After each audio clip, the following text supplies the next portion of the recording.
जय जगन्नाथ। गुरु ब्रह्मा गुरु विष्णु गुरुदेव महेश्वर गुरु साक्षात् परम ब्रह्म तस्मै श्री गुरुवे नमः। आज दशम श्रेणी पिलांकर दीक्षांत उत्सव।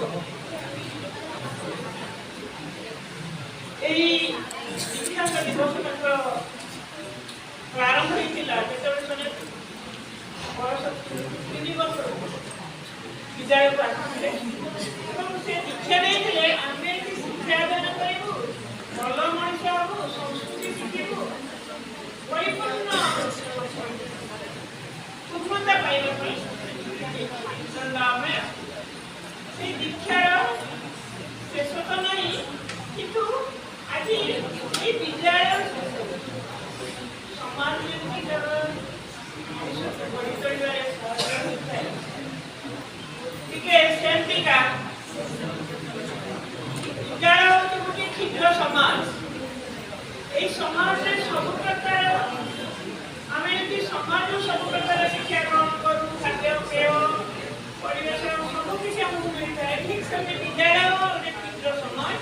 ଏଠି ଆମକୁ ସବୁର ପୁସ୍ତକତା ମିଳିଥାଏ, ଆମେ ତାରି ଅନୁସାରେ ସମୃଦ୍ଧ ହେଇଥାଉ।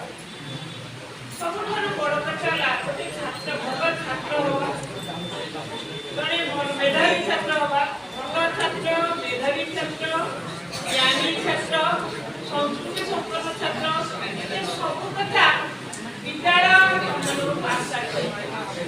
ଏ ସବୁ କଥାକୁ ଆଖି ଆଗରେ ରଖି ଆମକୁ କର୍ତ୍ତବ୍ୟ ସମ୍ପାଦନ କରିବାକୁ ପଡ଼ିଥାଏ।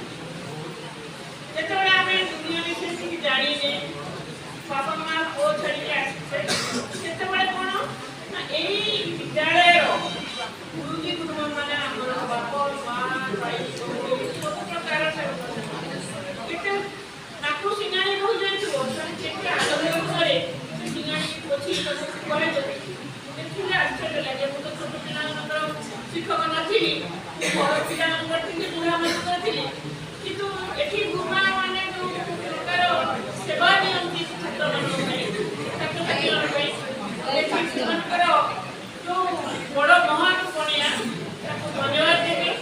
ତେଣୁ ତମମାନେ ତାଙ୍କଠୁ ଶିଖ ସମସ୍ତେ ସେବା କରିବା, ଭଲ ମଣିଷ କରିବା ପାଇଁ ଆମକୁ କଥା କହିବି। ଗୋଟେ ହେଲା ଭଲ ମଣିଷ ହେବା ପାଇଁ କ'ଣ ଦରକାର? ଗଦ୍ୟ ଦରକାର, କର୍ତ୍ତବ୍ୟ ସମ୍ପାଦନ ଦରକାର, ସମାଜ ପଣ୍ଡିତ ଦରକାର, ଗୁରୁଜନଙ୍କୁ ଶ୍ରଦ୍ଧା ଏବଂ ସମ୍ମାନ କରିବା ଦରକାର, ପିତାମାତାଙ୍କୁ ସମ୍ମାନ କରିବା ଦରକାର, ପ୍ରତିବେଶୀଙ୍କୁ ଆଦର କରିବା ଦରକାର। ଏତକ କଥା ନିହାତି କରିବା ଛାତ୍ରର ହଉ, ବ୍ୟକ୍ତିର ହଉ, ସମସ୍ତଙ୍କର ଦରକାର। ତେଣୁ ତମେ ଯାହା ଦେଇପାର, ଆଜି ଟିକେ ଦୁଃଖ ଲାଗିଲା ତମମାନେ ଆସିକି ନିଜେ ସଚେତନ ଭାବରେ ଆସି କହିଲ ନାହିଁ, କ'ଣ କୋଉଠି ଆମର ତ୍ରୁଟି ରହିଗଲା ଯେ ତମମାନେ ଆସିକି କି କହିପାରିଲ ନାହିଁ।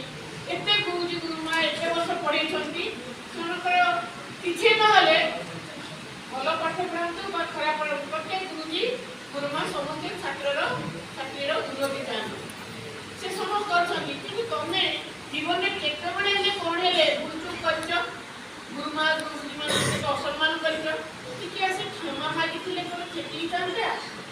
ଏଇଟା ତମର ବଡ଼ ବଡ଼ ଗୋଟିଏ ପିଲା ଯିଏକି କହିଲା ଯଦି ମୁଁ ମୋର 1 ବର୍ଷ ଶିକ୍ଷକ ମାନେ ଶିକ୍ଷା ନେବା ଭିତରେ ଗୁରୁଜୀ ଗୁରୁମା ମାନଙ୍କ ମନରେ କଷ୍ଟ ଦେଇଥାଏ, ତାହେଲେ ମୋତେ ତାଙ୍କ ଭଲ ଗୁଣରେ ମୋତେ କ୍ଷମା କରିବେ ଏବଂ ଭାଇ ଭଉଣୀ ମାନଙ୍କ କ୍ଷେତ୍ରରେ ଏତେ ବଡ଼ କଥା କରେ ଟିକେ ମହତ ପଡ଼ିଆ ସେତିକି କ'ଣ ଆମେ କହିପାରିନଥାନ୍ତେ?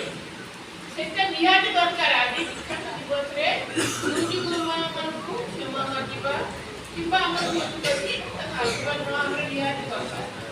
ତେଣୁ ମୁଁ ଯେଉଁ 5ଟି କଥା କହିଲି ତାକୁ ମାନିବ। ବଡ଼ କଥା ଆଜିକାଲି